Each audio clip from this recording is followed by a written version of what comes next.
Bride এবং ব্রাইডের বাড়ির লোকজনের একটাই রিকোয়ারমেন্ট ছিল যে মেকআপ কোনোভাবে সাদা না হয়ে যায়, স্কিনের যে কালার আছে সেই কালার যেন চেঞ্জ না করা হয়, এক্স্যাক্ট যে কালারটা সেটা যেন রাখা হয়। So hi everyone, Naz this side from Red Rose Beauty care.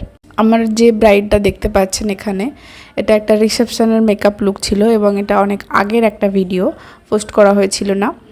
তো এখানে রিসেপশনের মেকআপটা আমরা এখানে করছি, বাট আগের দিন, বিয়ের আগের দিন যেটা ছিল মেকআপ, সেটা ওনাকে অন্য কেউ সাজিয়েছিলেন। তো সেখানে ওনার মেকআপটা অনেক বেশি সাদা হয়ে গিয়েছিল ওনার স্কিন টোনের থেকে, এবং সেখানে যথারীতি সেটা তো কখনোই মানানসই হয় না ব্যাপারটা, এবং দেখতে খুবই ভালো লাগে না সেরকমভাবে। তাই ওনাদের সবারই একটাই রিকোয়ারমেন্ট ছিল যে এই জিনিসটা যেন মাথায় রাখা হয়।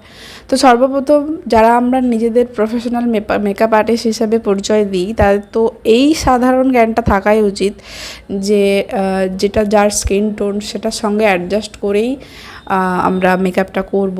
অনেক ক্ষেত্রে হয়ে থাকে, ক্লায়েন্ট আমাদের বলেন যে আমাকে সাদা, মানে আমাকে ফর্সা যেন লাগে মেকআপের পরে, সেরকম করে দেন। সেটা একটা আলাদা জিনিস। তো আমরা যারা নিজেদের প্রফেশনাল মেকআপ আর্টিস্ট হিসেবে পরিচয় দিই সবার কাছে বা কাজ করে থাকি, তো আমাদের সর্বপ্রথম এই জিনিসটা মাথায় রাখতে হবে যে যার যেরকম স্কিন টোন আছে তাকে সেভাবেই মেকআপটা দেয়া বা ফিনিশিংটা দেয়া।